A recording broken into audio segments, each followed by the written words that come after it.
তাহলে তার আসলে মডেলিং করা উচিত, রাজনীতি না। পরবর্তী ইলেকশনের জন্য প্রস্তাবনা রাখবো। আমি তো আসলে সেইভাবে বিলবোর্ড, পোস্টার এগুলো করিনি। যেদিনকে প্রথম অ্যানাউন্স করেছিলাম এমপি প্রার্থী হব, তখন থেকেই বলেছি যে আমি অনেক বেশি পরিবেশে কাগজ নষ্ট করে এই প্রচারটা সাপোর্ট করি না। কারণ আমার কাছে মনে হয় বিলবোর্ডের আসলে একটা আপনারা জানেন বিলবোর্ড নেওয়ার একটা সিস্টেম আছে, সেটার জন্য একটা আর্থিক পেমেন্টের বিষয় থাকে। আমাদের নির্বাচনের সময় আমরা যে রাজনৈতিক প্রার্থীরা এই বিলবোর্ড গুলাকে, এই জায়গাগুলোকে ব্যবহার করে, তাতে কিন্তু সরকারি রাজস্বের একটা বিশাল ক্ষতি হয়। বিশাল, ছোটখাটো ক্ষতি না, অনেক বড় ক্ষতি হয় আমাদের দেশের অর্থনীতিতে। তো এই সিস্টেমটা আমি পছন্দ করি না। আমার কাছে মনে হয় যে আমার যদি কারো যদি ভালো লাগে যে আমি আমার ছবি দিয়ে আমার প্রচারণা করব বিলবোর্ডে, পোস্টারে, তাহলে তার আসলে মডেলিং করা উচিত, রাজনীতি না। রাজনীতির মাঠে প্রচারণা করার একটা ভিন্ন ওয়ে থাকে।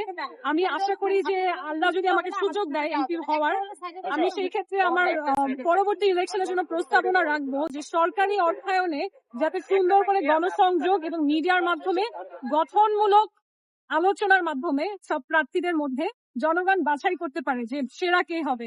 সেই বাছাইটা যেন আসলে পরিবেশ নষ্ট করে কিংবা আমাদের যেই টাকা দিয়ে জনগণের ভালো হতে পারতো সেই টাকাটা নষ্ট করে, স্পেস নষ্ট করে না হয়, এটা আমার একটা মাথায় আছে।